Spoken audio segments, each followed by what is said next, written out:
Hi guys, welcome back to my channel. In this video, I will be sharing all of the books that I wish to read in spring because I have a shit ton of books.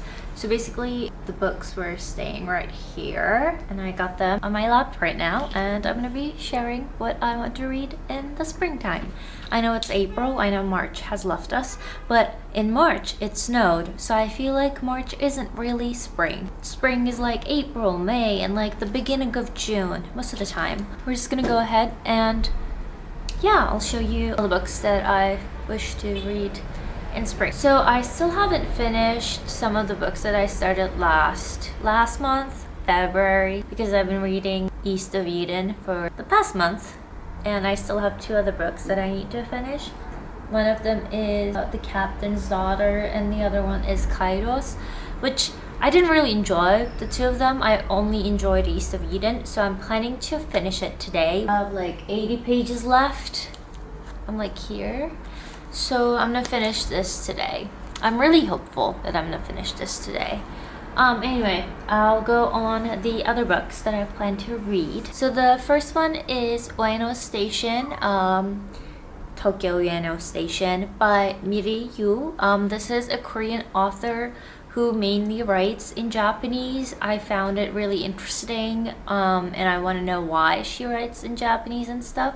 It's a really short book, it's like 100 pages and I feel like I'm just gonna read this really quickly and this is going to be my first book after East of Eden because I need something a little bit lighter, not like the topic. I want something like thinner and like something that I can finish in like an hour. I don't want like a very long book, if that makes sense. And then we have The Door by Magda Szabo. So most of these books are in Turkish editions.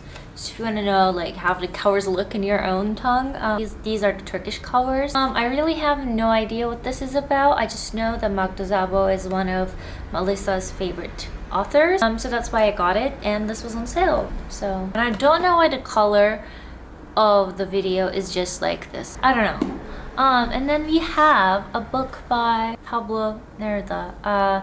This is a poetry book. I don't know the original or like the English name of the title. So yeah, this is the book. It's a poetry book. I always add one poetry book to monthly or like seasonal reading goals.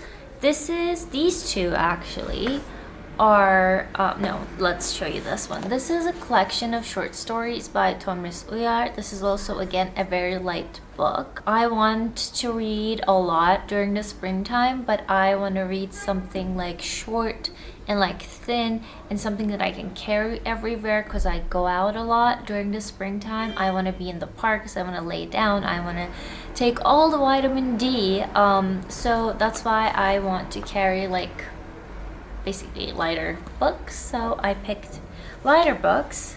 And this is another collection of short stories by Sabahat Ali.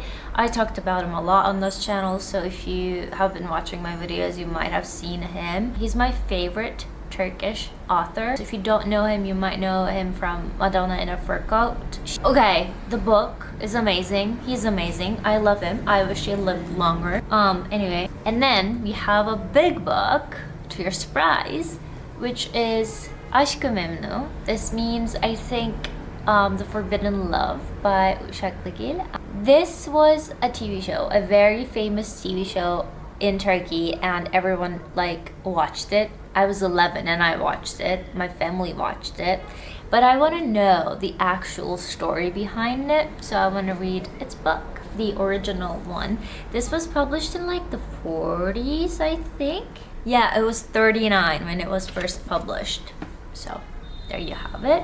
I have a French book. This is Jean-Michel Guénassia, Le Club des Incorrigibles Optimistes.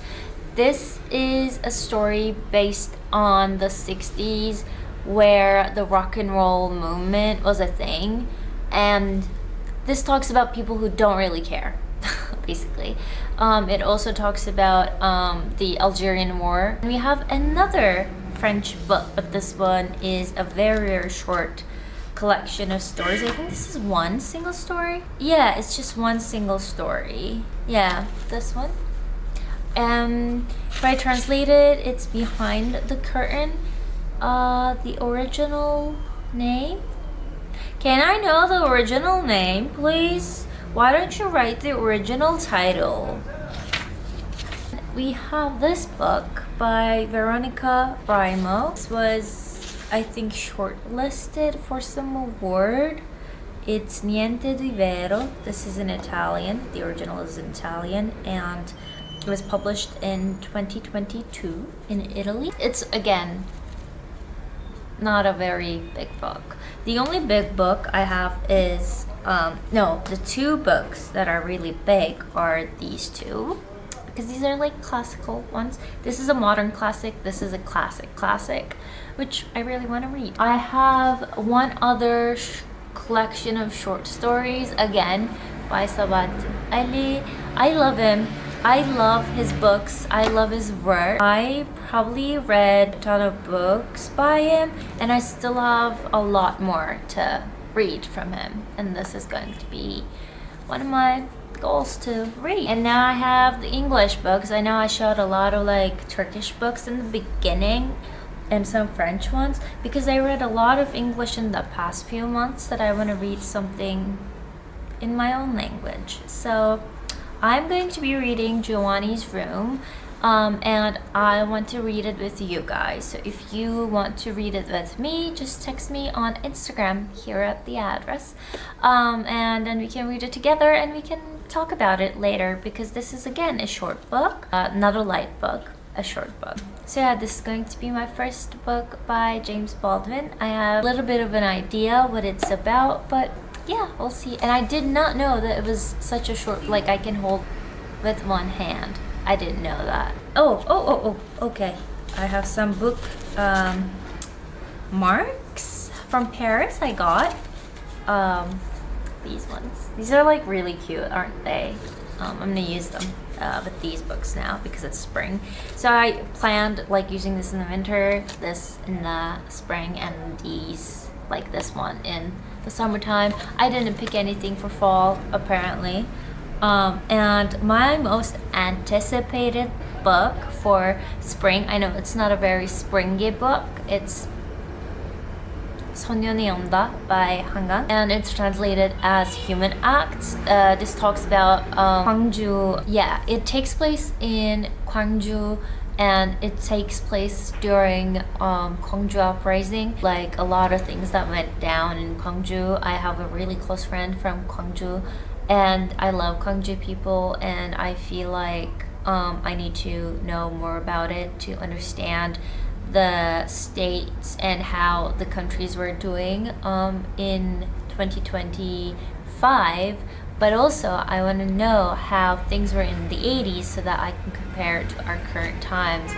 It is a horrible time in Turkey right now. I don't know if you're familiar, but a lot of things have been going on. But yeah, so I want to know more about other countries' political states to actually understand and compare and contrast so that I learn more about the world and the state it is in. So yeah, these are all the books that I plan to read in spring. It's a little bit too much, I know. I'll see you guys in my next video. Bye!